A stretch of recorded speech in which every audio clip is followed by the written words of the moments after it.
Krishna, Hare Krishna, Krishna Krishna, Hare Hare, Hare Rama, Hare Rama, Rama Rama, Hare Hare.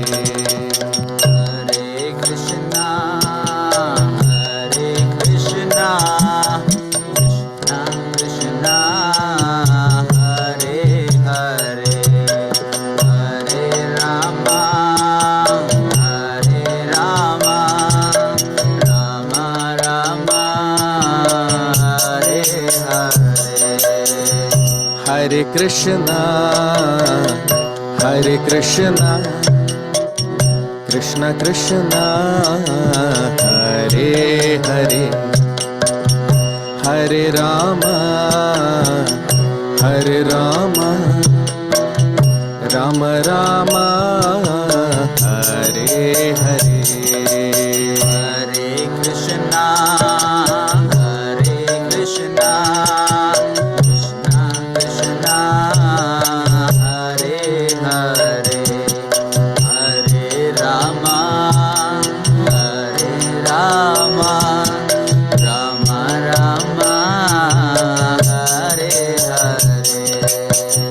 Hare Krishna, Hare Krishna, Krishna Krishna, Hare Hare, Hare Rama, Hare Rama, Rama Rama, Hare Hare. Hare Krishna, Hare Krishna, Krishna Krishna, Hare Hare, Hare Rama, Hare Rama, Rama Rama, Hare Hare.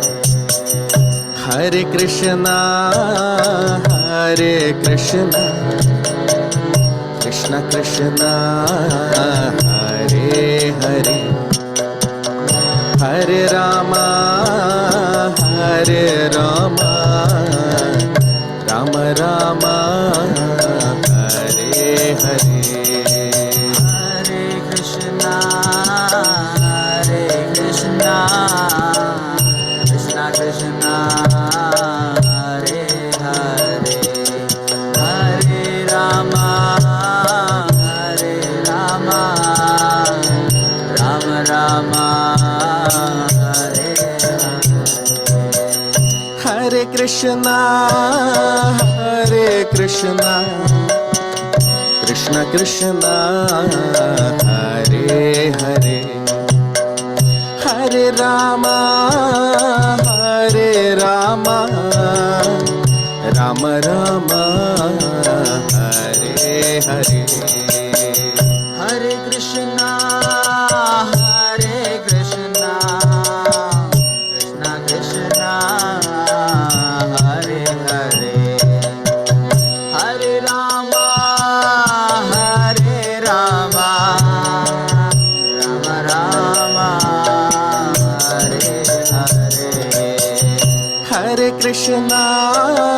Hare Krishna, Krishna Krishna, Hare Hare, Hare Rama, Hare Rama, Rama Rama, Hare Hare.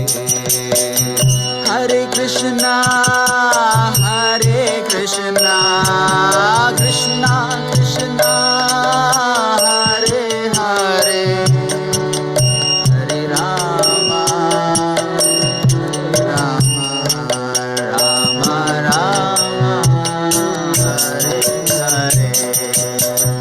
Hare Krishna, Hare Krishna, Krishna Krishna, Hare Hare, Hare Rama, Hare Rama, Rama Rama, Hare Hare.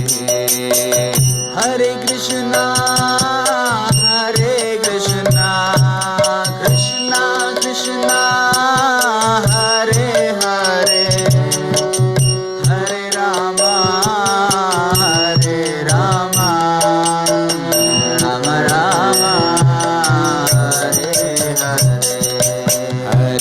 Krishna Krishna Krishna Hare Hare, हरे राम राम राम हरे हरे।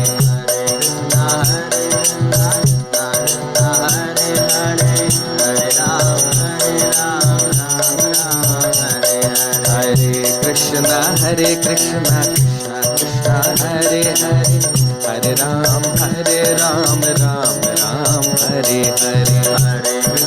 हरे कृष्णा कृष्ण कृष्ण हरे हरे, हरे राम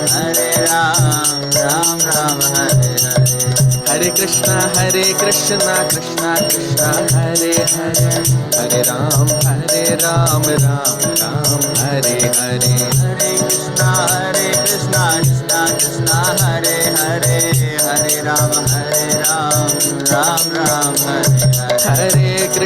हरे कृष्णा कृष्ण कृष्ण हरे हरे, हरे राम राम राम हरे हरे।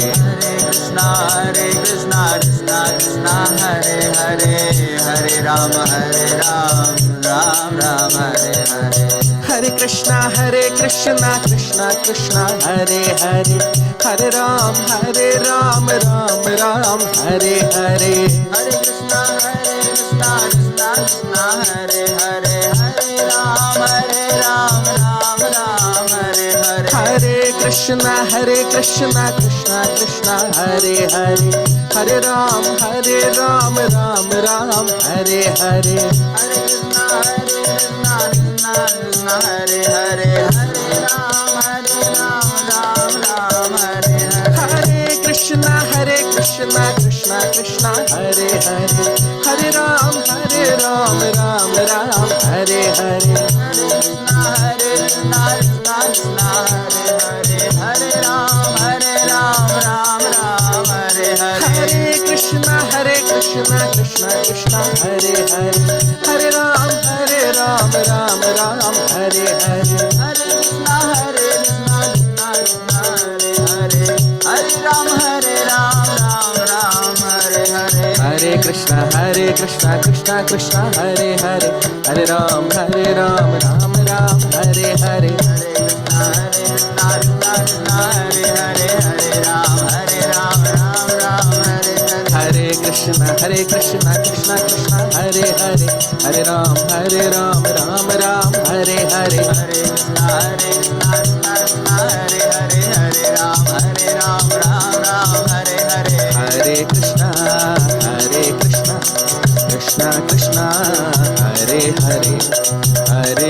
कृष्ण कृष्ण हरे हरे, हरे राम राम राम हरे हरे।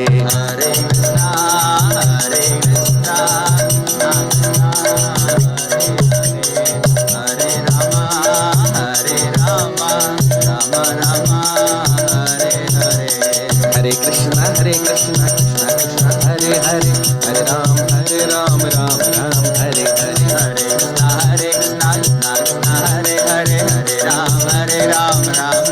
हरे। जय जगन्नाथ जगन्नाथ बलदेवा, जय सुभद्रा मैया। जय जगन्नाथ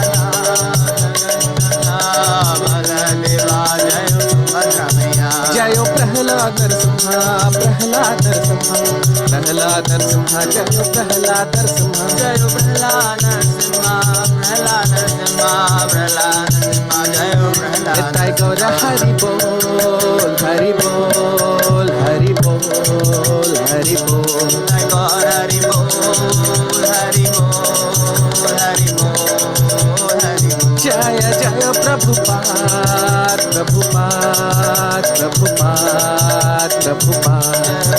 प्रभुपाद प्रभुपाद प्रभुपाद प्रभुपाद। हरे कृष्णा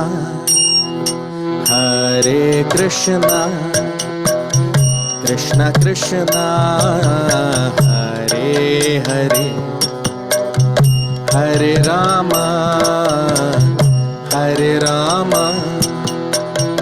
राम राम हरे हरे। हरे Krishna Krishna Krishna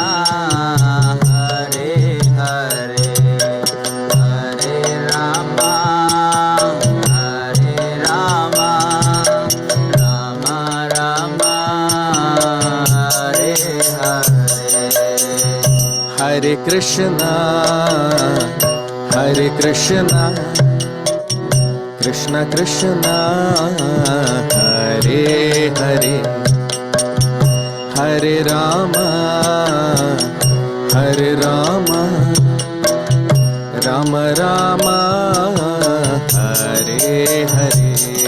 Hare Krishna, Hare Krishna, Krishna Krishna, Hare Hare, Hare Rama, Hare Rama, Rama Rama, Hare Hare. Hare Krishna, Hare Krishna, Krishna Krishna, Hare Hare, Hare Rama, Hare Rama, Rama Rama, Hare Hare.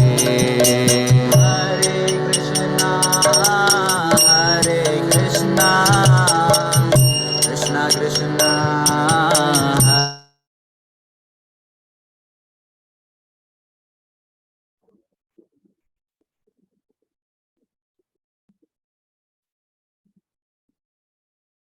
Hare Krishna. So, a very warm welcome to all of you for today's session on the Srimad Bhagavatam. We'll start our session with the prayers. Om Namo Bhagavate Vasudevaya. Om Namo Bhagavate Vasudevaya. Om Namo Bhagavate Vasudevaya. Narayanam Namaskritya Naram Chaiva Narottamam Devim Saraswatim Vyasam Ato Jayamudiraye Nashtaprayeshu Bhadreshu Nityam Bhagavat Sevaya Bhagavati Uttama Shloke Bhaktir Bhavati Nashtiki.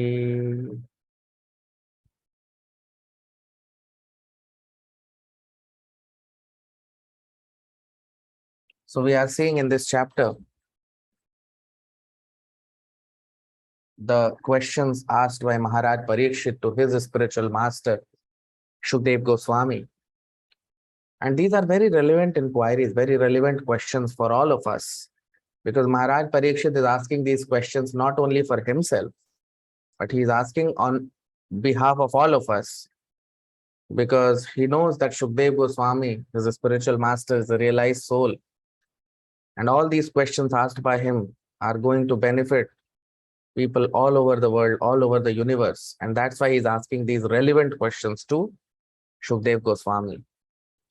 And he's also mentioning the purpose and the beauty, the glories of Srimad Bhagavatam. Because Srimad Bhagavatam is the science of God.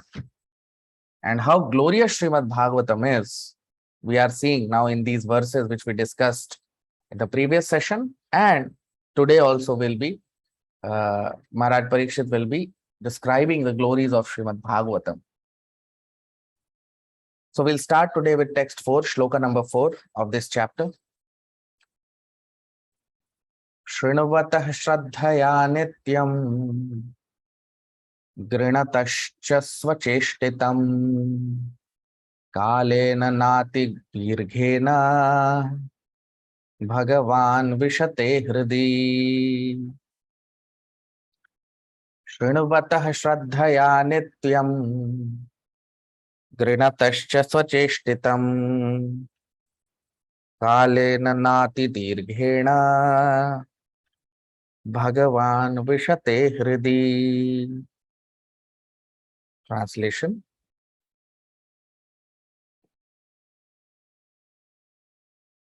Persons who hear Srimad Bhagavatam regularly are always taking the matter very seriously, and are always taking the matter very seriously will have the personality of Godhead Sri Krishna manifested in their hearts within a short time. So now you see again here Maharaj Parikshit He's talking about the glories of Srimad Bhagavatam and what happens when devotees are very serious in the subject matter of Srimad Bhagavatam, in hearing Srimad Bhagavatam. So he is telling that Srinavatah Shraddhaya Nityam. You see, as we discussed in our previous session, many times we have discussed that Bhagavatam is meant to be heard Nityam, eternally, always, till the last breath of our life. It is not meant to be heard just for 1 week, saptah, and then forgotten. No. You see here what is mentioned. Srinavatah Shraddhaya Nityam. Shraddhaya means with great faith. With great faith, a person has to hear Srimad Bhagavatam. So Srinavatah Shraddhaya Nityam. And eternally, every day, regularly, a person has to hear Srimad Bhagavatam. Grinatascha swacheshtitam. Grinatash. Swacheshtitam. Swacheshtitam means, cheshta means endeavor. And a person should himself endeavor to hear Srimad Bhagavatam. It requires endeavor.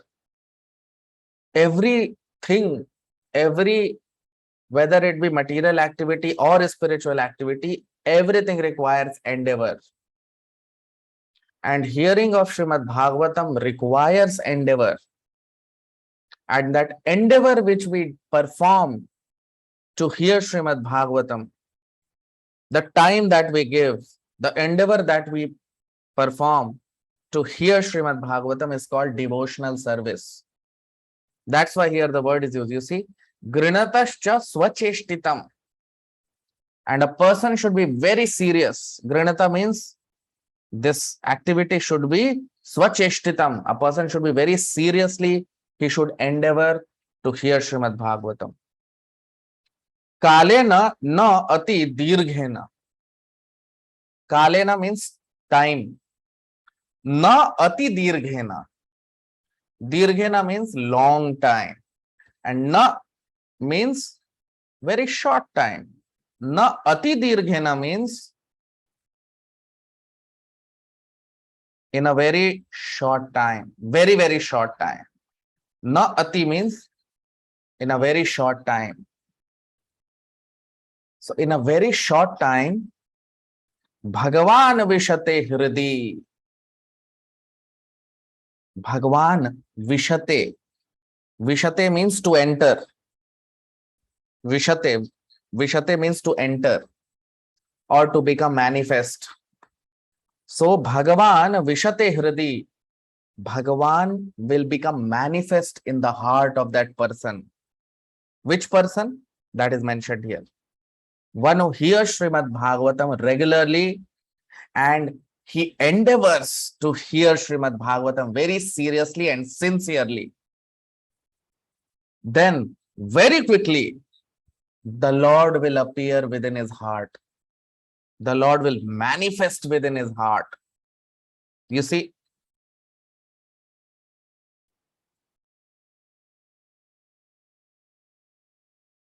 that is the potency of Srimad Bhagavatam.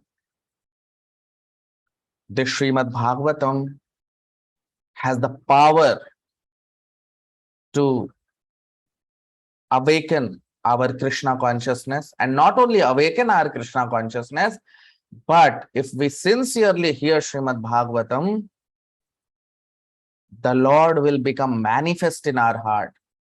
The Lord is actually present within our heart. But our relationship is now broken. We are not aware of him. We are not conscious of him. But Krishna is present within our heart as Paramatma. But how many moments in a day do we remember him or do we contact him?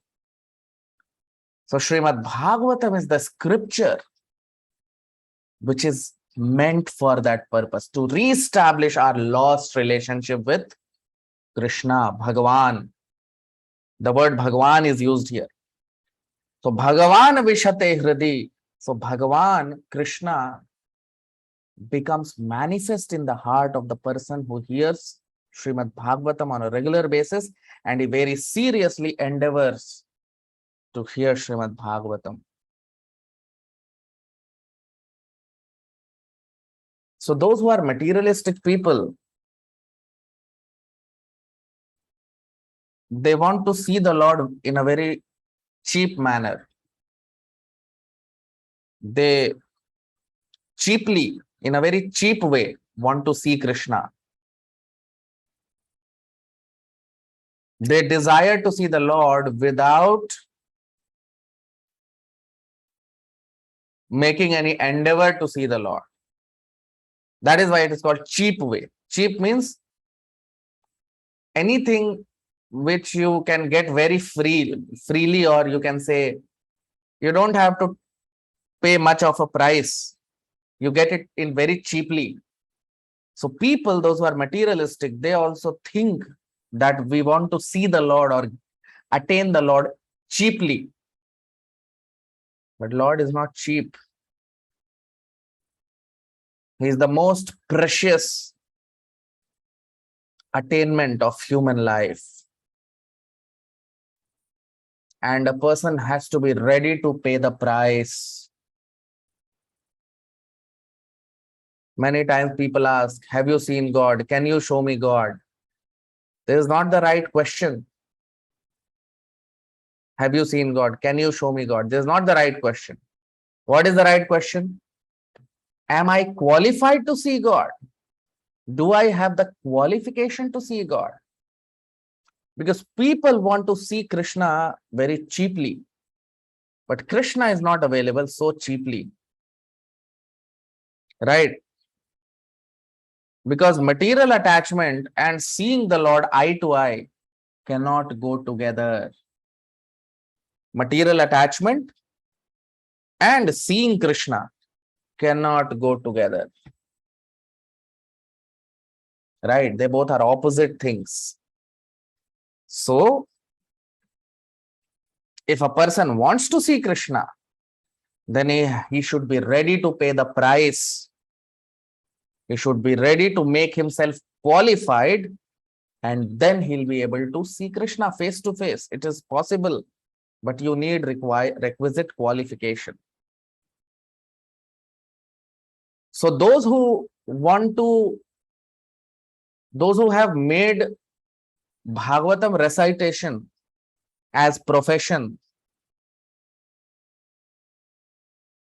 those who have made Bhagavatam as a business or a profession, or those who have made Bhagavad Gita or Bhagavatam, any of the scripture, as their profession to attract followers or to attract money, and they are not concerned with the liberation of their followers or audience,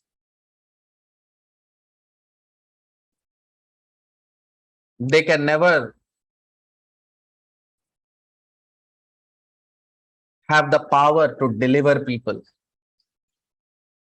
because they are simply interested in acquiring some money, cheap fame, or some followers by narration of Bhagavatam.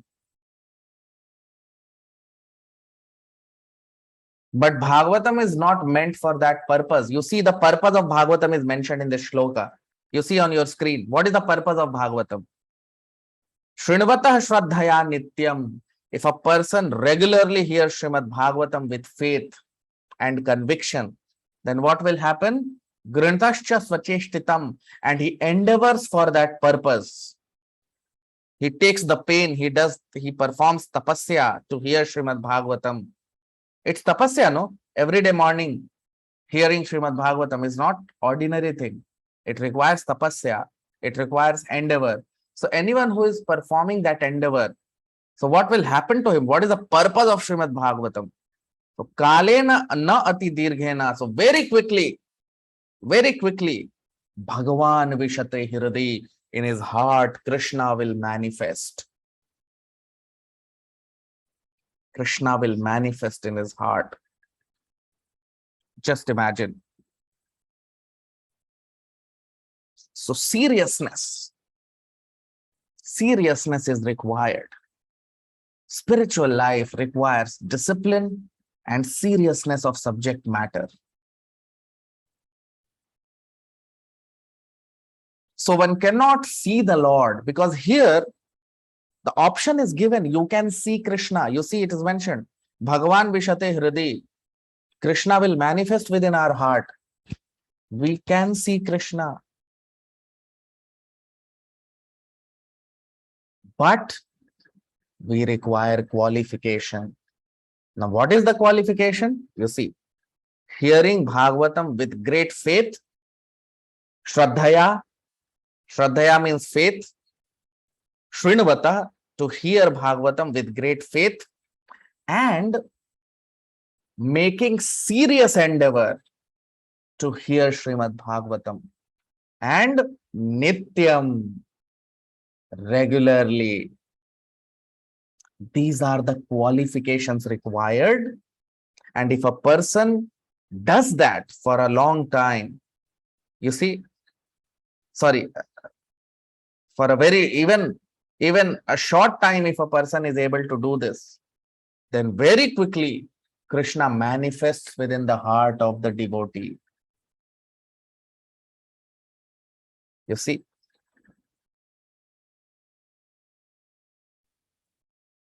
So you cannot see Krishna whimsically.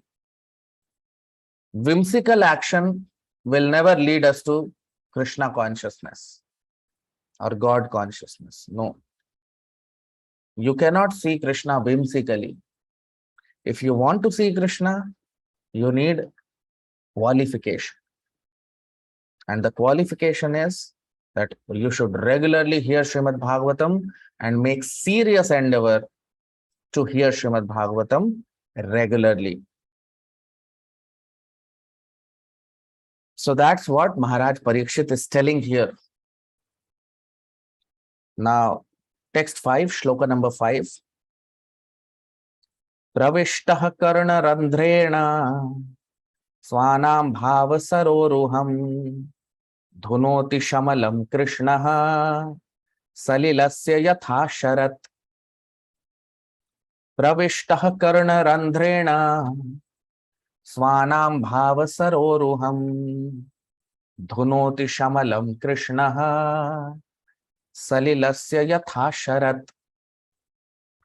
Translation: the sound incarnation of Lord Krishna, the Supreme Soul, that is Srimad Bhagavatam, entering into the heart of a self-realized devotee, sits on the lotus flower of his loving relationship and thus cleanses the dust of material association, such as lust, anger, hankerings, etc., and acts like the autumnal rains upon the pools of muddy water.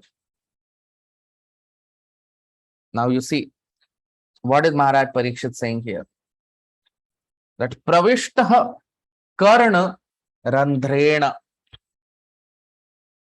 Karna Randhrena. Karna Randhra means the hole within the ear holes. That is called Karna Randhrena. Pravishta means to enter. So what should enter through our ear holes? Swanam Bhav Saroruham.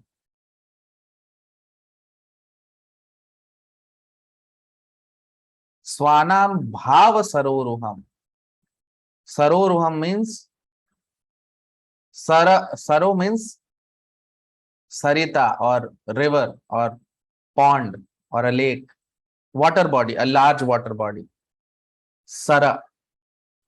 And Ruham means the beauty within the water body. And what is the beauty within the water body? That is lotus flower. So Saroruham means the lotus flower or flower within the water. So Swanam Bhava Saroruham.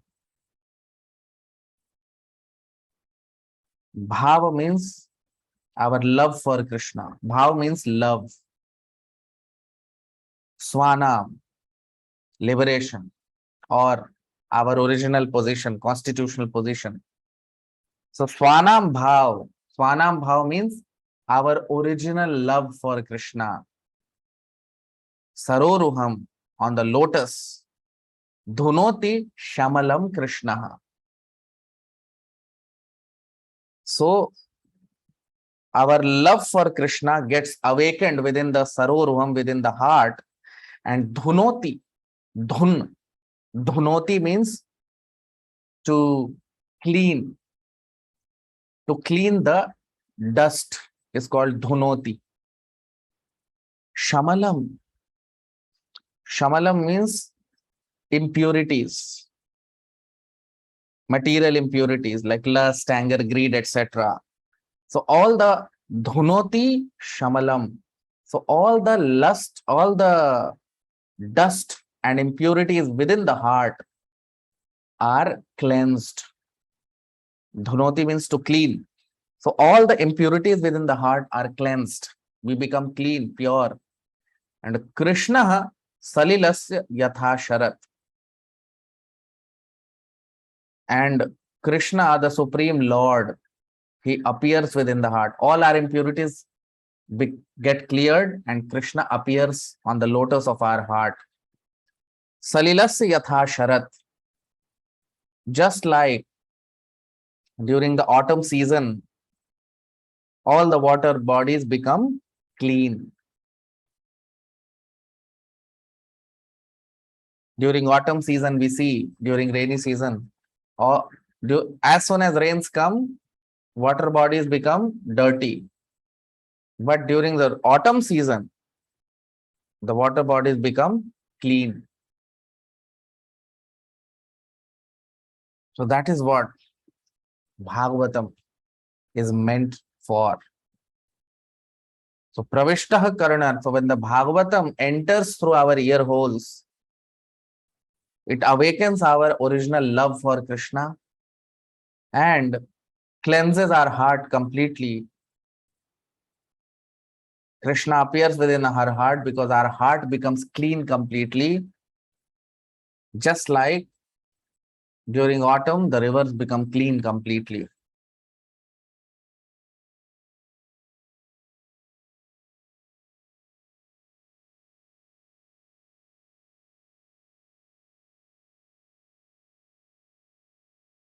So Bhagavatam is meant to make us pure devotees. It should be heard also from pure devotees.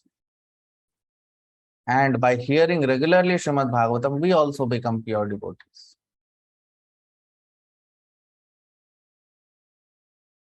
And pure devotees means what?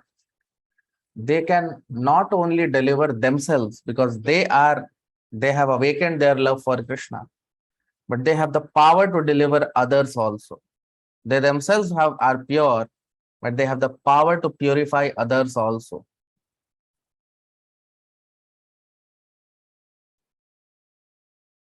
So that is why Srimad Bhagavatam is meant to be heard through pure devotees, through the lips of pure devotees. And that is why you see, we have seen in this Srimad Bhagavatam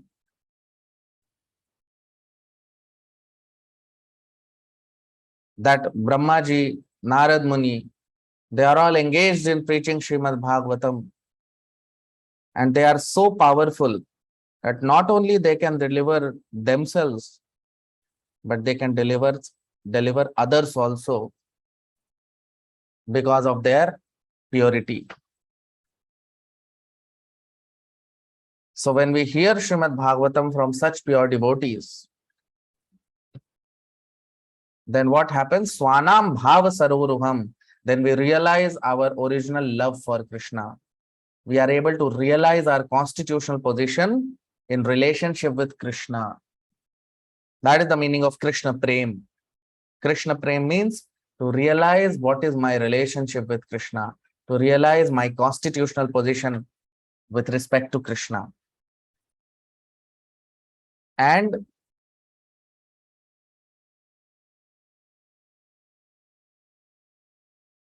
all these pure devotees, if you see, they are all engaged in preaching. It's not that someone is pushing them to preach. No, they are always engaged in preaching work. Like Narad Muni, he's a universal preacher. And who has empowered him to preach? How Narad Muni has become so powerful that all his disciples are pure devotees. Narad Muni has become powerful because of his devotional service to Krishna. All the pure devotees of the Lord, all the great acharyas which we have in history, they have not only delivered themselves, but by the power of their devotional service, they have delivered others also.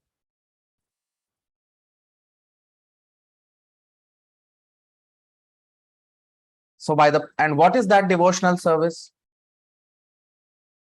That devotional service is mentioned here in this shloka. Pravishtah karna randrena, and in the previous shloka also. That when Srimad Bhagavatam enters through our ear, and we regularly endeavor seriously to hear Srimad Bhagavatam, and when we are empowered by our spiritual master, then we also develop the potency to preach Srimad Bhagavatam. Then what happens? So then when we become pure, the Lord gets manifested within our heart. Now, Lord is always there within our heart. But when we perform devotional service, the Lord becomes manifest. We are able to see Krishna face to face, eye to eye. So the only method which makes us purified, you see, Dhunoti Shamalam Krishna. Dhunoti Shamalam means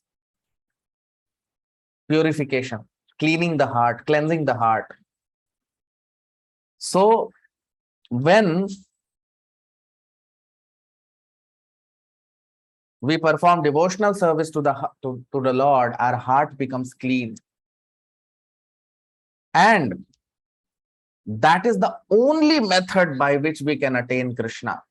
Devotional service, bhakti. That's what Krishna says in the Bhagavad Gita in the 6th chapter. You can comment and mention the shloka number, all of you. What is that shloka number? In the 6th chapter, Krishna says that yoginam api sarvesham madgate nantaratmana shraddhavan bhajate yomam same yukta tamo matah. That of all the processes of all the yogis, the highest is bhakti yogi. So without bhakti, without devotional service, no one can become purified. No one can become a pure devotee. That is the only way by which our heart becomes pure, by devotional service, by seva to Krishna.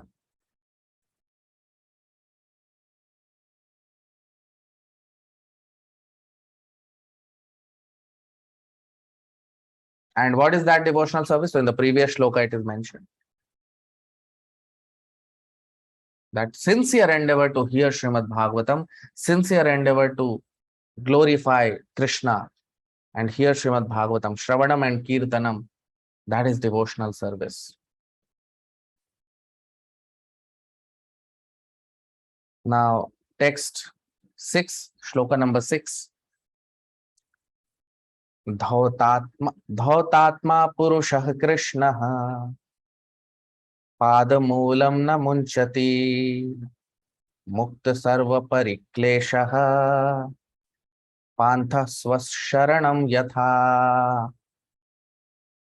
Dhautatma purushah Krishna Padamulam na munchati Mukta sarva parikleshah Pantha swasharanam yatha. Translation: a pure devotee of the Lord whose heart is at once cleansed by the process of devotional service, never relinquishes the lotus feet of Lord Krishna because they fully satisfy him, as the traveler is satisfied at home after a troubled journey. Now you see, what is Maharaj Parikshit saying here? So he is saying that dhautatma purushaha, so any human being who is dhautatma, dhautatma means to, dhaut means to, dhona means to clean, to purify. So whose dhautatma means when heart is purified. Purushaha, so such a person, Krishna pada moolam na munchati. Krishna pada moolam means the lotus feet of Krishna. So Krishna pada moolam na munchati. Munchati means to give up. So a person whose heart is purified, dhautatma purushaha, a person who is pure, he never gives up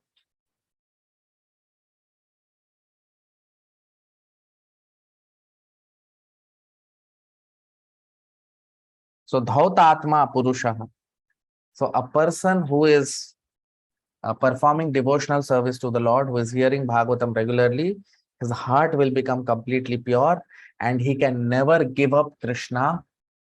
He will never be able to forget Krishna. Mukta sarva pariklesha.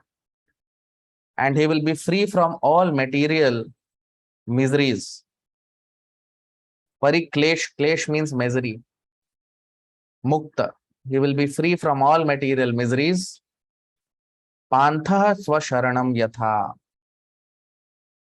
Just like a pantha means a traveler. When he comes back to his home, back to his family, he becomes very happy. Like that, a devotee.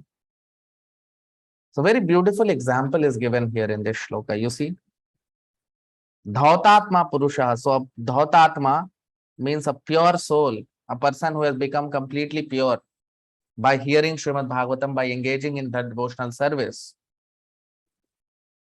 He has become very pure. So such a person can never give up Krishna from within his heart. He will never forget Krishna. Why? And he will mukta sarva pariklesha, and will be free from all kinds of material miseries.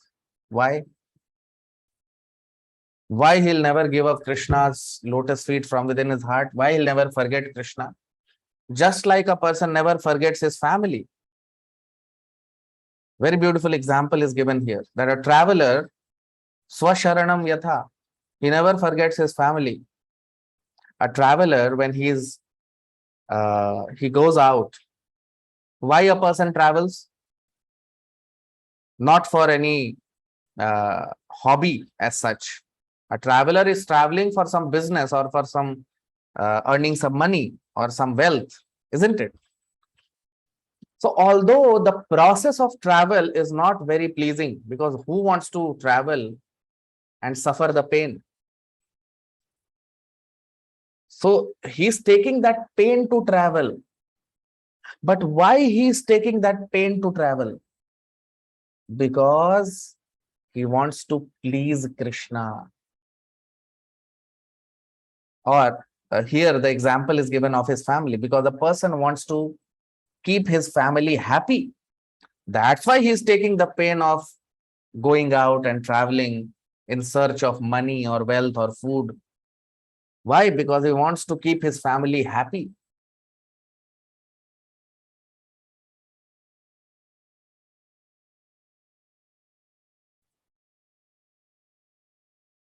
So a person who is impure, he will always be forgetful of Krishna. And that's why here in the shloka it is mentioned that a person who is completely pure, dhautatma purushaha, a person who is very pure,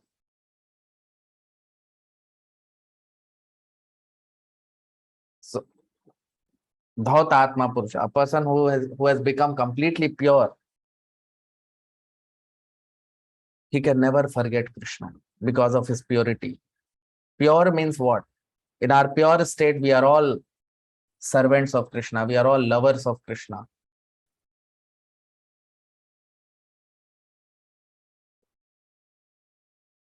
So Narad Muni or all our great acharyas, all our great pure devotees, they have taken preaching work. Why? Because they are ordered by their spiritual master. Like Narad Muni, he was ordered by his guru, Brahmaji, we discussed in the previous chapter. So why Narad Muni took up devotional service? Because he was ordered by his guru, Brahmaji. So whenever we take up preaching work, there may be some inconveniences. Preaching work may not be always very pleasing. A devotee may have to undergo some material difficulties. There is a pastime in the Padma Puran. So in the Padma Puran, there is a discussion going on between Narad Muni and Lord Hanuman. So Narad Muni, who is the greatest devotee of the universe, he goes to meet Lord Hanuman. Now Lord Hanuman is one of the most exalted devotees we know.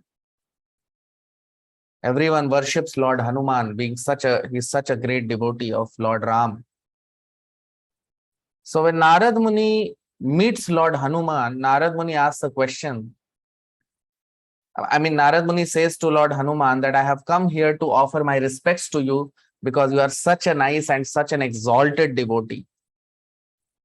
So, Lord Hanuman says that actually, yes, many people think like that I am a great devotee. But actually,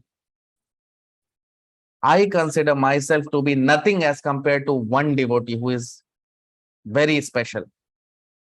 So Narad Muni asks, how can someone be greater than you? So Lord Hanuman says, yes, I consider him greater than me. So what did Lord Hanuman say? Whose name he took? Which devotee? So Lord Hanuman takes the name of Jatayu. So we hear the name of Jatayu in Lord Ram's pastimes. That Jatayu, he sacrificed his life for the pleasure of Lord Ram. When Ravan kidnapped Mother Sita, Jatayu saw Ravan taking Mother Sita through Pushpak Viman, through aircraft. So Jatayu was a bird. So he stood on the way and wanted to save Mother Sita. But Ravan killed Jatayu. Jatayu died. But he died for whom? For Lord Ram. Lord Ram himself, did his last rites, Jatayu's last rites.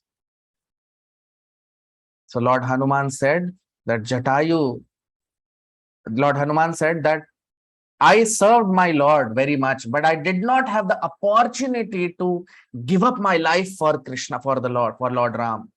But Jatayu had the opportunity to give up his life for Lord Ram. So I consider him a greater devotee. Because that opportunity very few people get, to sacrifice their life for the Lord. I did so much service, but I did not get the opportunity to sacrifice my life for my Lord. But Jatayu got the opportunity to sacrifice his life for the Lord. And there are many examples, not only of Jatayu. During Lord Chaitanya's pastimes, Nityanand Prabhu was attacked by some rogues. Jesus Christ, he was crucified by envious people, non-believers. So preaching work looks very attractive, but sometimes devotees have to suffer. And devotees very gladly suffer these inconveniences. Why? Because that's the glory of a devotee, that he is ready to sacrifice his life for the Lord, for Krishna, for preaching. Because Krishna is satisfied. That is the meaning of seva, devotional service. Service always includes pain. It is meant for pleasure of the Lord, but a devotee has to undergo some pain, and that pain is called tapasya. Prahlad Maharaj suffered a great deal because he loved Krishna. So, although these devotees suffered, Jatayu, he sacrificed his life for the Lord. Jesus Christ, Nityanand Prabhu, so many devotees, Prahlad Maharaj, but they never forgot Krishna. They never gave up Krishna's association. No. Yogis, Jnanis, they give up their process. But a devotee of the Lord, because he is ordered by his spiritual master, he is ready to give up his life for the service of the Lord. Why Narad Muni is preaching all over the universe, taking all the risks? Because he is ordered by his guru, Brahmaji.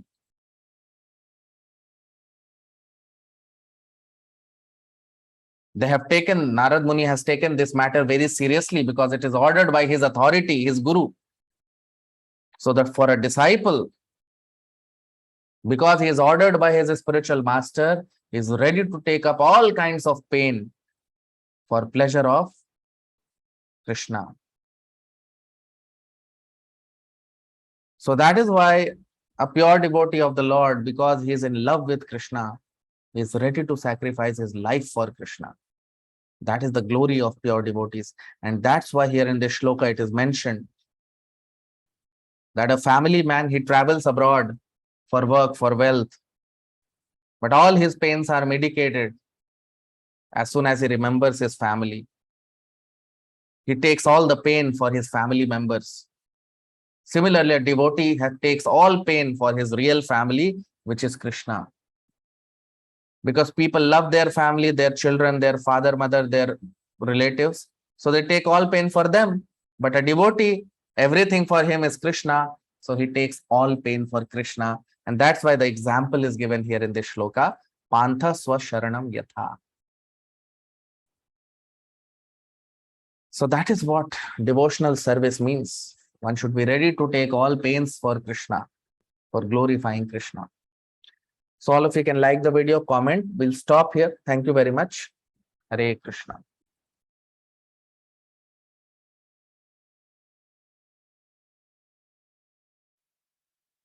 Hare Krishna, Hare Krishna, Krishna Krishna, Hare Hare, Hare Rama, Hare Rama, Rama Rama, Hare Hare.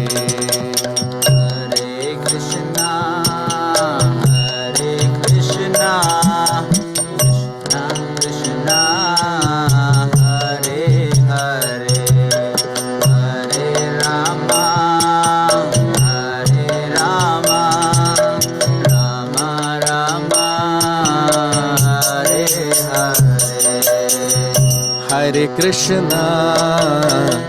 Hare Krishna, Krishna Krishna, Hare Hare, Hare Rama, Rama Rama, Hare Hare. Hare Krishna,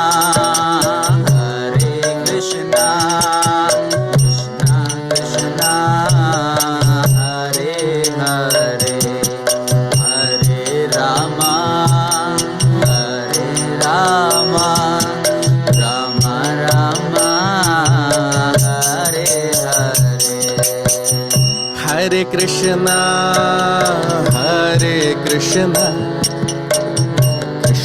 Krishna Hare Hare Hare Rama Ram Ram हरे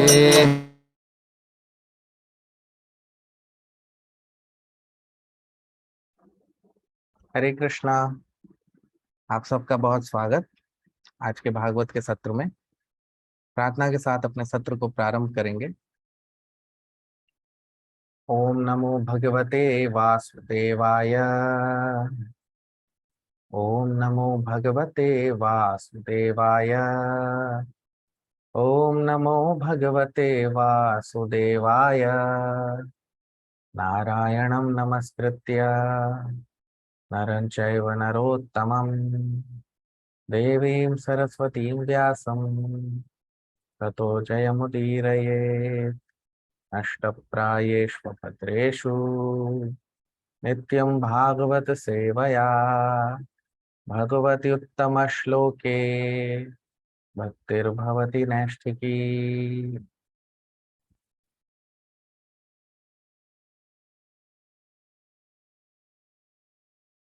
तो हमने देखा, इस अध्याय में हम देख रहे हैं महाराज परीक्षित और उनके गुरुदेव सुखदेव गोस्वामी के बीच में चर्चा चल रही है और महाराज परीक्षित प्रश्न कर रहे हैं सुखदेव गोस्वामी से।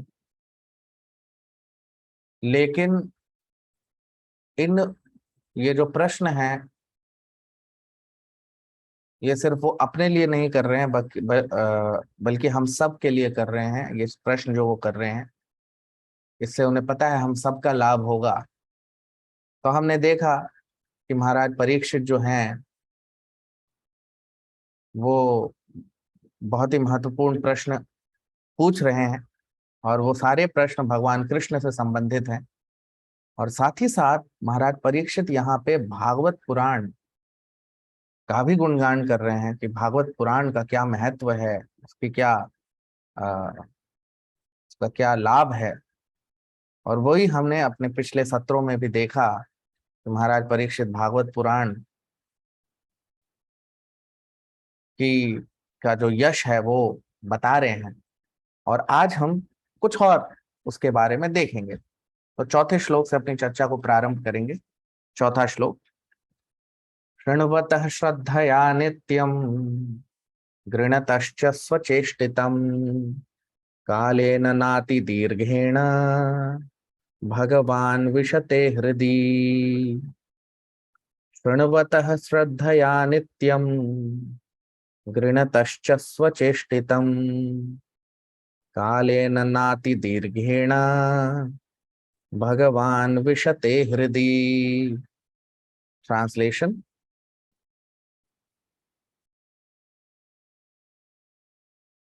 Persons who hear Srimad Bhagavatam regularly and are always taking the matter very seriously will have the personality of Godhead Sri Krishna manifested within their hearts within a short time. अब हम इसका अनुवाद देख लेते हैं हिंदी में। तो महाराज परीक्षित कह रहे हैं अपने गुरु सुखदेव गोस्वामी से कि जो मनुष्य भागवत को प्रतिदिन सुनते हैं और इस श्रवण के लिए चेष्टा करते हैं उनके हृदय में भगवान श्री कृष्ण प्रकट हो जाते हैं बहुत ही कम समय में। अब आप देखिए, शृण्वतः श्रद्धया नित्यम। शृण्वतः का मतलब होता है सुनना। श्रद्धया, श्रद्धया का मतलब श्रद्धा के साथ। नित्यम, प्रतिदिन। नित्यम का मतलब लगातार या नियमित रूप से। गृणतश्च स्वचेष्टितम, और जो गृणतश्च स्वचेष्टितम, चेष्टा मतलब उस ओर अपनी चेष्टा करना, मेहनत करना। किस ओर? भागवत सुनने की दिशा में। तो जो लोग श्रृण्वतः श्रद्धया नित्यम, जो श्रद्धा के साथ नित्य बिना किसी रुकावट के भागवत सुनने के लिए चेष्टा करते हैं, बहुत ही चेष्टा जो भागवत सुनने के लिए लोग करते हैं, तो क्या होता है? कालेन न अति दीर्घेण, कालेन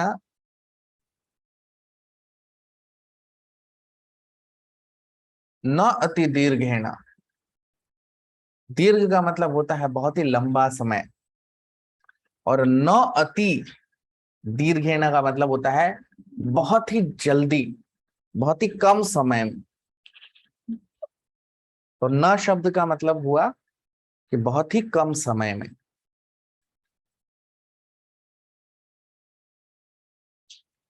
तो कालेन न अति दीर्घेण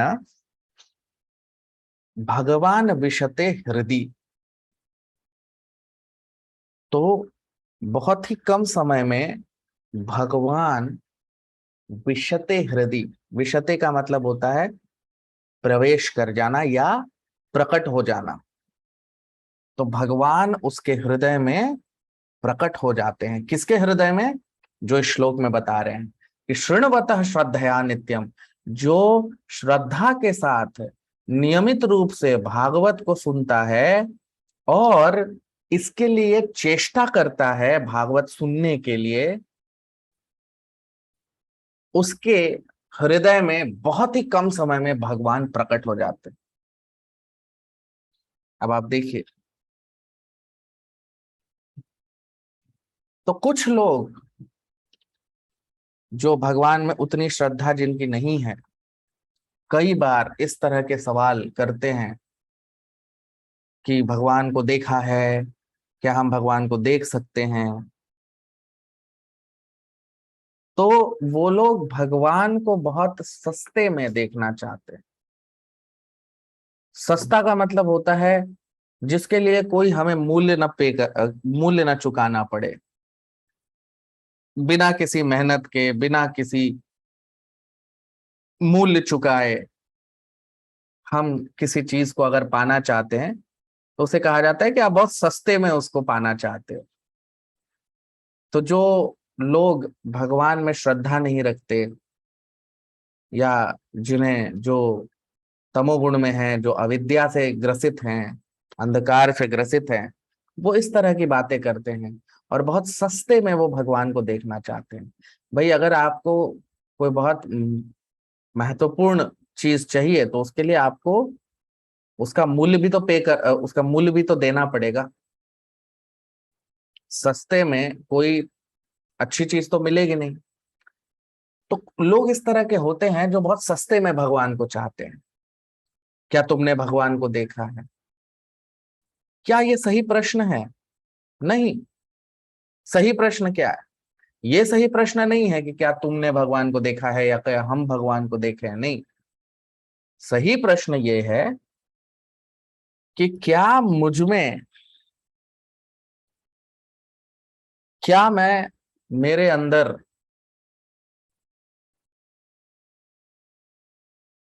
क्या मैं भगवान को देखने के लायक हूं?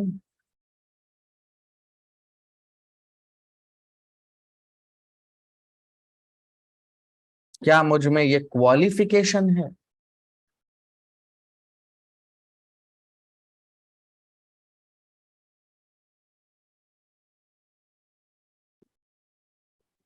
क्या मुझ में ये सही प्रश्न नहीं है कि क्या मैं भगवान को देख सकता हूं? नहीं, सही प्रश्न ये है, क्या मुझ में वो योग्यता है कि मैं भगवान को देख पाऊं? क्या मैं उस योग्य हूं? क्या मैं उस लायक हूं? ये महत्वपूर्ण प्रश्न है।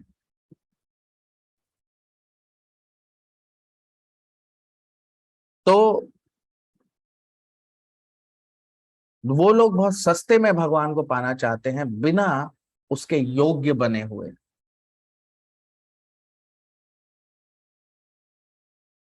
तो भौतिक समृद्धि, भौतिक आसक्ति, भौतिक चीजों से आसक्ति और भगवत प्राप्ति, भगवान को देखना या भगवान को समझना या भगवान का साक्षात्कार करना, दोनों साथ नहीं हो सकते, एक साथ नहीं हो सकते दोनों।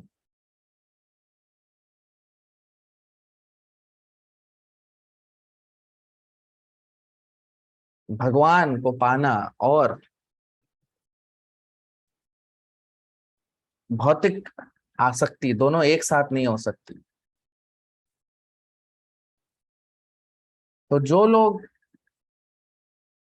जिन लोग, क्योंकि भागवत श्रवण यहाँ पे बता रहे हैं, आप देखिए श्लोक में, अपने स्क्रीन पे आप देख सकते हैं कि शृण्वतः श्रद्धया नित्यम, कि जो लोग नियमित रूप से श्रद्धा के साथ भागवत सुनेंगे, गृणतश्च स्वचेष्टितम, जो इसमें चेष्टा करेंगे भागवत सुनने की, कालेन नाति दीर्घेण, उनके हृदय में भगवान बहुत जल्दी, बहुत कम समय में प्रवेश कर जाएंगे।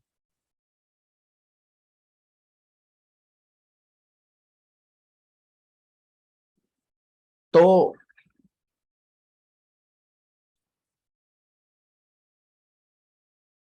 भागवत सुनने का लाभ तब है जब हम उसे शुद्ध भक्तों से सुने, जिनको साक्षात्कार हुआ है भगवान का, उनसे सुने। क्योंकि जो लोग भागवत का व्यवसाय बनाते हैं, आ, उसे धन कमाने के लिए या सस्ता यश पाने के लिए या लोगों को आकर्षित करने के लिए जो लोग भागवत सुनते हैं या सुनाते हैं, उनके भागवत प्रवचन से और उनके भागवत प्रवक्ता बनने से किसी का लाभ नहीं होगा। न तो उनका लाभ होगा, न जो लोग उनको सुन रहे हैं उनका कोई लाभ होगा।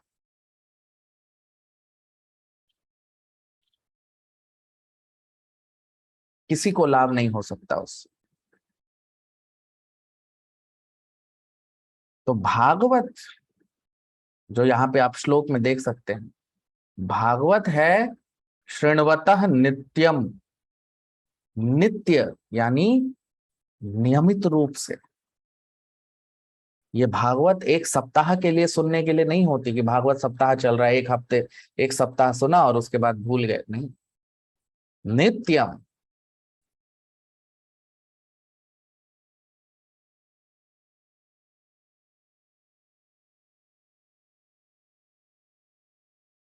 तो भागवत जो है उसे नित्य सुनने के लिए लिखा है।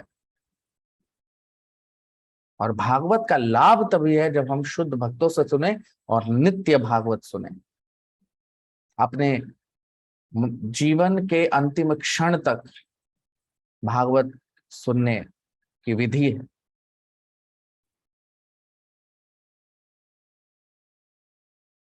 तो इसीलिए जिन लोगों में श्रद्धा नहीं है या जो लोग भागवत में जिनकी आसक्ति नहीं है, भगवान को वो अपने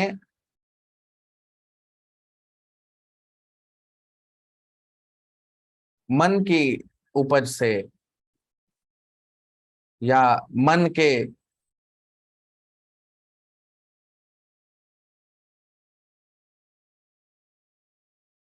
अपनी सनक के कारण देखना चाहते हैं, लेकिन अपने मस्तिष्क की सनक से या मन की सनक से आप भगवान को नहीं देख सकते।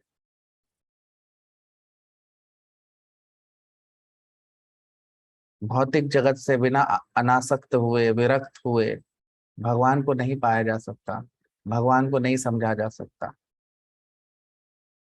वो योग्यता चाहिए। तो जिनमें वो योग्यता है, जब हम भागवत उनसे सुनते हैं तो आप देखिए क्या होता है, उसका प्रभाव। भागवत किसके लिए बनी है, भागवत का क्या प्रभाव है, वो इस श्लोक में बहुत ही सुंदरता से महाराज परीक्षित कह रहे हैं कि श्रृण्वतः श्रद्धया नित्यम गृणतश्च स्वतेष्टितम। तो जो लोग भागवत को नित्य सुनने की चेष्टा करते हैं, उसके लिए प्रयत्न करते हैं, तो बहुत ही कम समय में भगवान उनके हृदय में प्रकट हो जाते हैं। भगवान तो हम सबके हृदय में हैं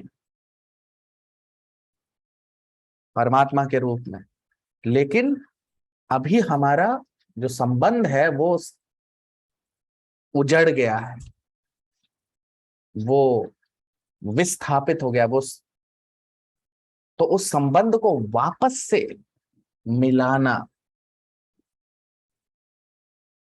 और हमारा जो भगवान के साथ वास्तविक संबंध है उसको उजागर करना, इसके लिए भागवत पुराण का श्रवण जो है मार्ग यहाँ पे परीक्षित महाराज बता रहे हैं।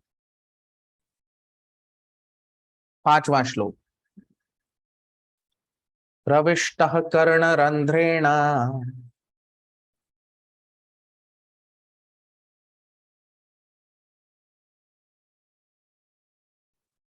स्वानां भाव सरोरुहम् धुनोति शमलं कृष्णः सलिलस्य यथा Sharat.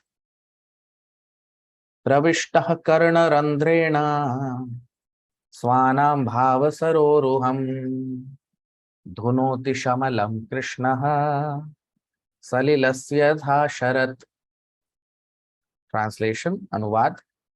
The sound incarnation of Lord Krishna, the Supreme Soul, that is Srimad Bhagavatam, entering into the heart of a self-realized devotee, sits on the lotus flower of his loving relationship and thus cleanses the dust of material association, such as lust, anger, hankerings, etc., and acts like the autumnal rains upon the pools of muddy water. अब हम इसका अनुवाद देख लेते हैं हिंदी में। तो भगवान कृष्ण का जो शब्द अवतार है वो है श्रीमद् भागवत पुराण, और जब वो एक शुद्ध भक्त के हृदय में प्रवेश करता है तो उसका भगवान से जो संबंध है वो स्थापित, वापस से स्थापित हो जाता है और उसके हृदय को शुद्ध करके उसके हृदय से सारी प्रदूषण को नष्ट कर देता है। जिस प्रकार वर्षा होने से नदियां साफ हो जाती। अब आप देखिए यहाँ पर जो महाराज परीक्षित हैं वो बता रहे हैं कि भागवत पुराण जो है वो भगवान का शब्द अवतार है, शब्द रूप अवतार है। तो कह रहे हैं कि प्रविष्टः कर्णरंध्रेण। कर्णरंध्रेण, कर्णरंध्र का मतलब होता है जो हमारे कान के छेद हैं, जो कान है हमारा। प्रविष्टः, जब उसमें प्रवेश करता है क्या, भागवत पुराण, तो क्या होता है, स्वानाम भाव सरोरुहम। तो स्वानाम भाव सरोरुहम, भाव का मतलब होता है प्रेम, और सरोरुहम,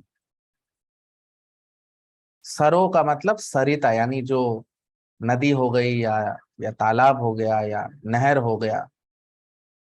तो स्वानाम भाव सरोरुहम, तो और सरोरुहम का मतलब हो गया जो जो जल में जो फूल होता है। कौन सा फूल, कमल का फूल।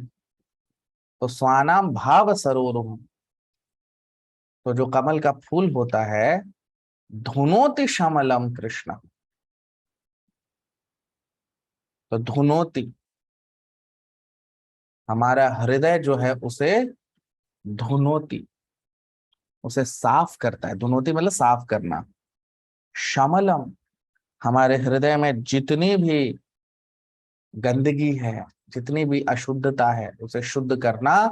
और कृष्ण, और भगवान कृष्ण से हमारा जो संबंध है, जो प्रेम है, उसे स्थापित करना। सलिलस्य यथा शरद, और ये किस तरह हम शुद्ध होते हैं, जिस प्रकार वर्षा ऋतु में नदियां साफ हो जाती हैं। तो अब आप देखिए कि जो हमारे कर्ण हैं यानी हमारे जो कान हैं उसके छेद जो हैं वो भागवत सुनने के लिए बनाए गए हैं।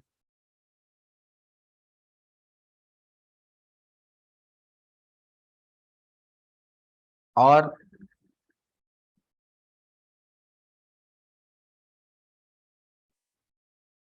जब हम भागवत सुनते हैं नियमित रूप से शुद्ध भक्तों से, जब वो भागवत हमारे कान में प्रवेश करती है, भागवत का ज्ञान जब प्रवेश करता है तो क्या होता है, तो स्वानाम भाव सरोरुहम, तो हम सब का जो संबंध है भगवान कृष्ण के साथ वो प्रकट हो जाता है, वो उजागर हो जाता है। ये भागवत की महिमा है, ये भागवत का शुद्ध ज्ञान है, उसका उसका गुण है भागवत पुराण का। और हमने देखा है जितने भी शुद्ध भक्त हैं पूरे ब्रह्मांड में, सबसे पहले जैसे हम जानते हैं ये भागवत पुराण ब्रह्मा जी को बताई गई भगवान के द्वारा, फिर ब्रह्मा जी ने नारद मुनि को बताया।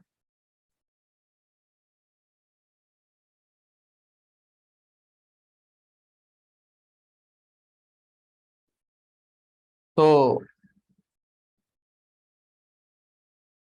इसीलिए भागवत इन महान शुद्ध भक्तों के मुख से जब निकलती है तो वो बहुत ही शुद्ध होती है। और यहाँ पे बहुत ही सुंदर उदाहरण दिया जा रहा है कि कैसे हम शुद्ध हो जाते हैं भागवत सुनने से। तो जिस प्रकार वर्षा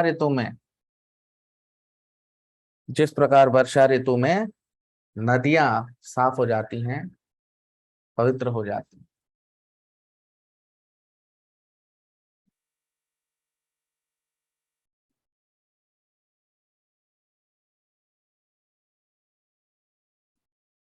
तो इसीलिए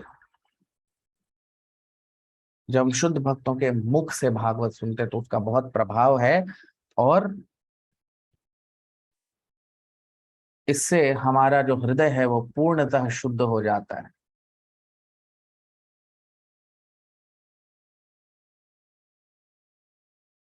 तो जो भगवान के शुद्ध भक्त होते हैं वो सिर्फ अपने लिए भागवत का प्रचार नहीं करते,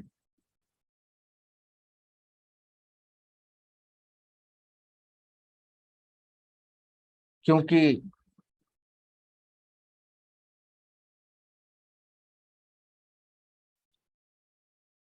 वो जो भागवत का प्रचार करते हैं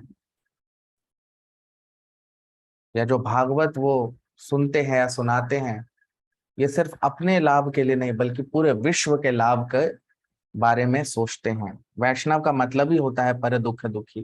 वो देखते हैं कि लोग दुखी हैं, परेशान हैं, तो हमें भी उन्हें वो लाभ देना चाहिए।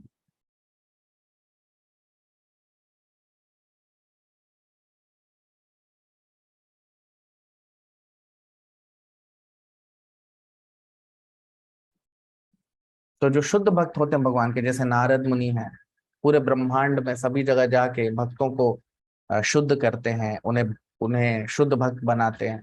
तो वो सिर्फ स्वयं को ही मुक्त नहीं कर सकते बल्कि वो पूरे ब्रह्मांड को मुक्त कर सकते हैं, नारद मुनि जैसे शुद्ध भक्त। और ये जो हमने जैसे देखा अपने पिछले श्लोक में भी कि जब हम भागवत सुनने के लिए चेष्टा करते हैं तो वो चेष्टा है, वो करते, जैसे हम लोग रोज सुबह उठते हैं भागवत सुनने के लिए, तो ये चेष्टा है। और इसी को सेवा है, यही सेवा है। तो जो सेवा है, भक्ति, भक्ति का मतलब सेवा।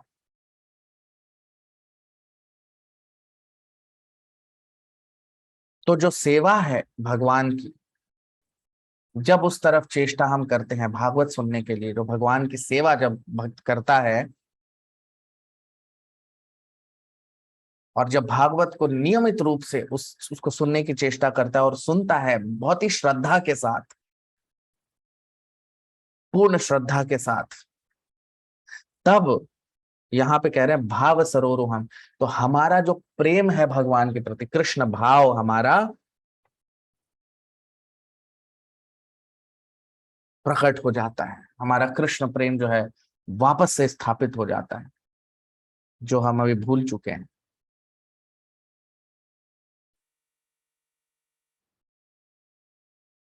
और इसीलिए जो शुद्ध भक्त होते हैं वो भागवत का प्रवचन करते हैं, भागवत को लोगों को तक पहुंचाते हैं, इस ज्ञान को, इस विद्या को पूरी सृष्टि में सभी जगह वो इसे फैलाना चाहते हैं। क्यों?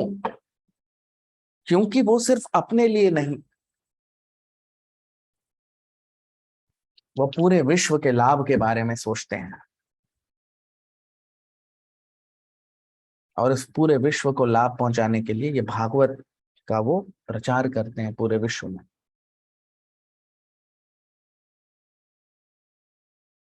और उनमें इतनी शक्ति होती है क्योंकि वो भगवान के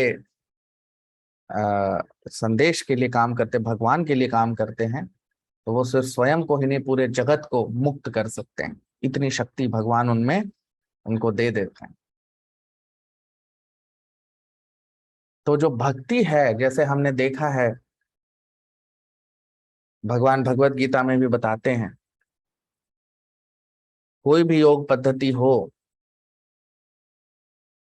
लेकिन सर्वोत्तम योग पद्धति जो है वो 6ठे अध्याय में भगवान बताते हैं। आप लोग कमेंट करके बताइए कौन सा श्लोक है।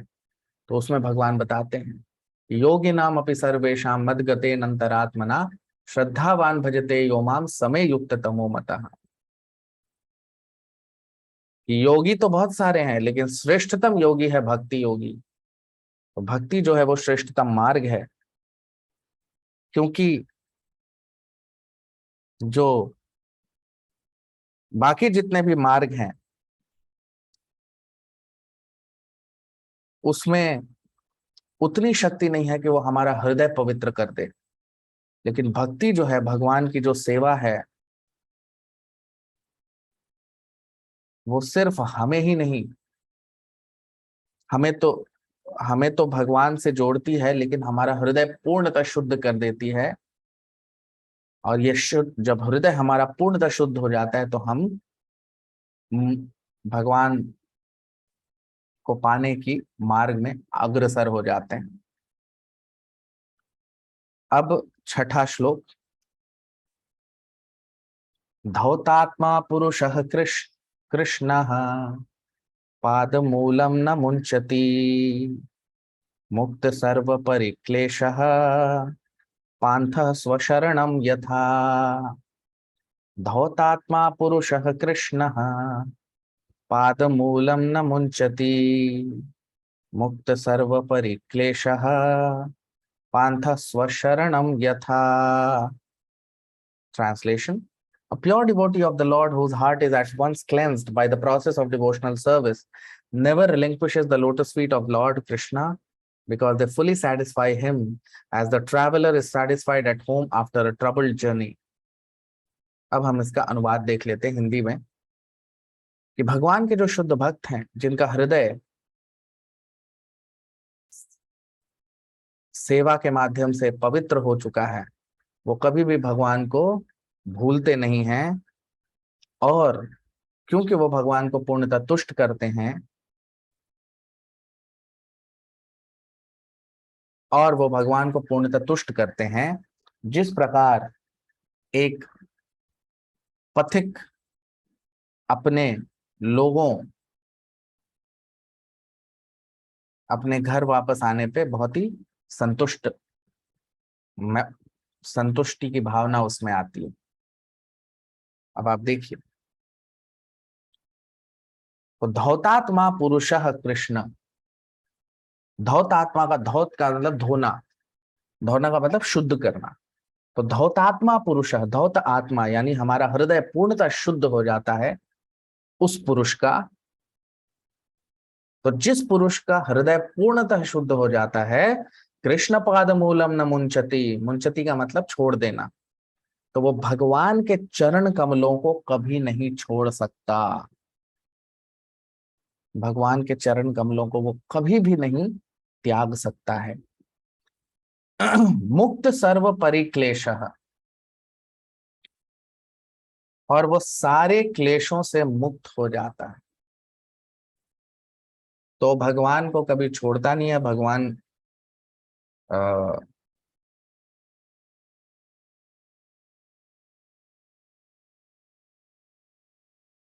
तो मुक्त सर्वपरि, तो सारी बुराइयों से वो मुक्त हो जाता है। और पांथा स्वशरणम यथा, जिस प्रकार जो पांथा का मतलब होता है जो लोग अ, व्यवसाय के लिए या किसी काम से सफर कर रहे होते हैं या फिर यात्रा में होते हैं, तो वो जब वापस आते हैं तो उन्हें बहुत सुख की अनुभूति होती है घर वापस आके।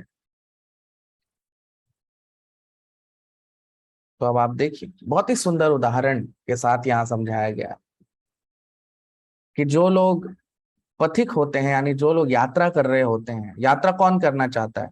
सभी लोग चाहते हैं कि आराम से बैठे घर पे, लेकिन अपने परिवार का भरण पोषण करने के लिए, उनको पालने के लिए, उनको सुखी रखने के लिए मनुष्य धन कमाने के लिए बाहर यात्रा करता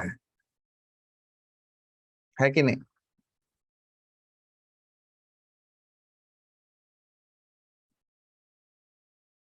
तो वो अपने लोगों को प्रसन्न रखने के लिए, सुखी रखने के लिए कितनी मेहनत करता है। वो यात्रा करता है, इधर जाता है उधर जाता है। क्यों? क्योंकि वो अपने परिवार, अपने सगे संबंधियों से, अपने माँ बाप से, भाई बहन से, पति पत्नी से, अपने बच्चों से बहुत प्रेम करता है। इसलिए मनुष्य इतनी चेष्टा करता है, इतना मेहनत करता है, बाहर घूमता है, यात्रा करता है।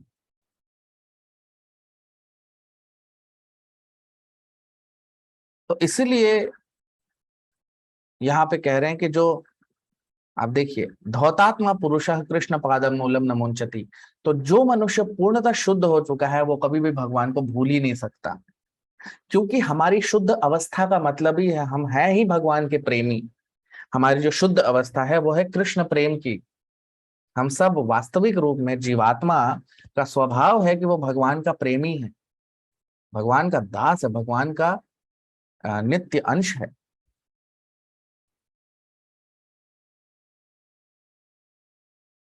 और इसीलिए इसीलिए जितने भी शुद्ध भक्त हैं वो इस भागवत पुराण का संदेश लोगों तक पहुंचाते हैं, क्योंकि भागवत पुराण जो है वो जब किसी के कर्ण में प्रवेश करेगी तो उसको शुद्ध कर देगी। और इसलिए यहाँ पे धौतात्मा पुरुष का मतलब जो शुद्ध पुरुष है, जो पूर्णतः शुद्ध हो चुका है, कृष्ण पाद मूलम न मुंचति, वो कभी भी कृष्ण भगवान को भूल ही नहीं सकता। उसके हृदय में भगवान हमेशा रहते हैं। और इसीलिए वो चाहता है कि सभी जीव भगवान के शुद्ध भक्त बने। वो चाहता है कि सभी तक ये भगवान का संदेश पहुंचे। जिस प्रकार नारद मुनि को ब्रह्मा जी ने आदेश किया था कि नारद तुमको भागवत पूरे विश्व में उसका प्रचार करना है, और नारद मुनि ये करते हैं पूरे ब्रह्मांड में। लेकिन जब हम भगवान का संदेश लोगों तक पहुंचाते हैं, जब भगवान का नाम, भगवान के गुण, भगवान के भागवत का प्रचार करते हैं, तो कई बार भक्तों को कुछ कठिनाइयों का सामना करना पड़ता है। एक पद्म पुराण में एक प्रसंग आता है जिसमें नारद मुनि हनुमान जी के पास जाते हैं। अब जैसा हम सब जानते हैं कि हनुमान जी भगवान के परम शुद्ध भक्त हैं, और नारद मुनि तो पूरे ब्रह्मांड के सबसे बड़े भक्त हैं।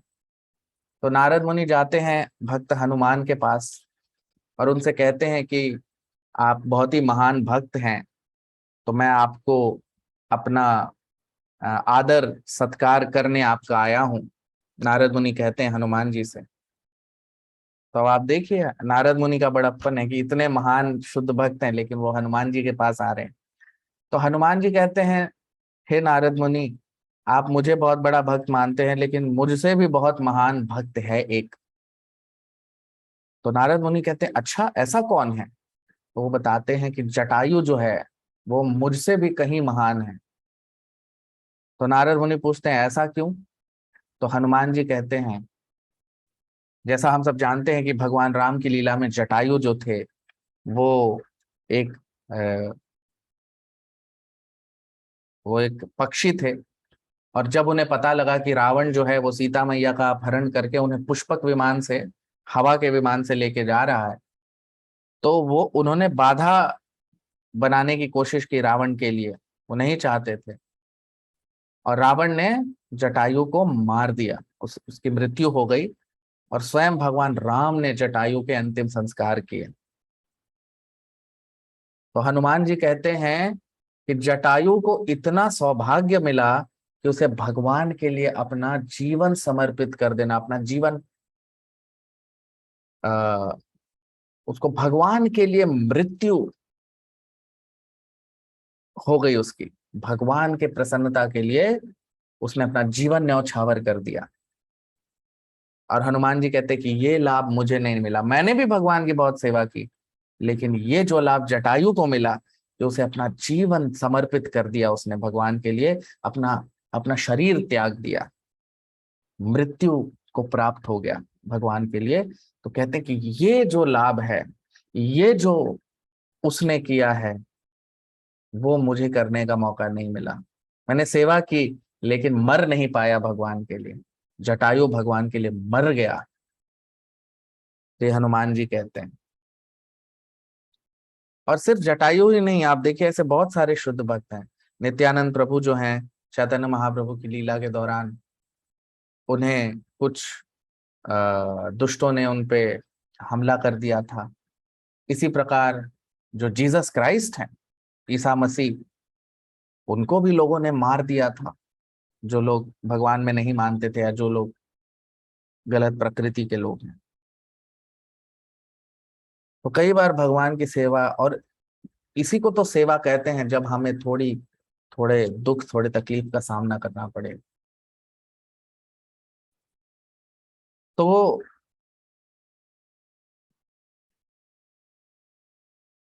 इसीलिए कई बार भक्तों को बहुत कठिनाइयों का सामना करना पड़ता है। कई बार मृत्यु भी आ जाती है भगवान की सेवा करते हुए, लेकिन भक्त जो है, जैसे प्रहलाद महाराज हैं, कितना कितना उन्हें दुखों का सामना करना पड़ा, लेकिन भगवान को कभी नहीं भूलते। जितने भी शुद्ध भक्त हैं, उन्हें कितना भी दुख आ जाए, कितने भी परेशानी आ जाए, वो कभी भगवान को नहीं भूल सकते, क्योंकि वो पूर्णतः शुद्ध हो चुके हैं। और वही इस श्लोक में हम देख रहे हैं, धौतात्मा पुरुषा कृष्ण पाद मूलम न मुंचति, कि जो शुद्ध मनुष्य है, जिसका हृदय पूरा शुद्ध हो चुका है, वो कभी भगवान को नहीं भूलता। जबकि बाकी जो योगी होते हैं या जो ज्ञानी होते हैं वो भूल जाते हैं, लेकिन एक शुद्ध भक्त कभी भगवान को नहीं भूल सकता। तो क्यों ये शुद्ध भक्त भगवान का प्रचार करते हैं और क्यों अपना जीवन न्यौछावर कर देते हैं भगवान के लिए? क्योंकि उनके गुरु के द्वारा यह आदेश मिला। जैसे नारद मुनि हैं, उनको ब्रह्मा जी का आदेश है, तो वो पूरे ब्रह्मांड में ये सेवा करते हैं, भगवान का प्रचार करते हैं। और भगवान के प्रचार के लिए बहुत लोगों ने अपना जीवन न्यौछावर कर दिया है। जटायु का जैसे हम उदाहरण देखते हैं कि भगवान के तुष्टि के लिए, भगवान को प्रसन्न करने के लिए उसने वो मर गया। ऐसे बहुत भक्त हैं। क्योंकि हमने देखा पिछले श्लोक में कि जो भगवान के प्रचार के लिए जो चेष्टा करेगा, उसके हृदय में भगवान प्रकट हो जाते हैं। और बहुत सुंदर उदाहरण इसलिए श्लोक में दिया गया है कि जो लोग गृहस्थ होते हैं, चूंकि वो अपने परिवार से बहुत आसक्त होते हैं, तो परिवार को सुखी रखने के लिए वो कितनी मेहनत करते हैं। उसी प्रकार जो भक्त होता है वो प्रेम भगवान से करता है। तो जिस प्रकार जो परिवार वाले होते हैं वो अपने परिवार से प्रेम के कारण बहुत मेहनत करते हैं, तकलीफ उठाते हैं, परेशानी उठाते हैं, उसी प्रकार जो भगवान के शुद्ध भक्त होते हैं वो भगवान से इतना प्रेम करते हैं कि उनके लिए वो सारी तकलीफ, सारा दुख उठाने को तैयार होते हैं।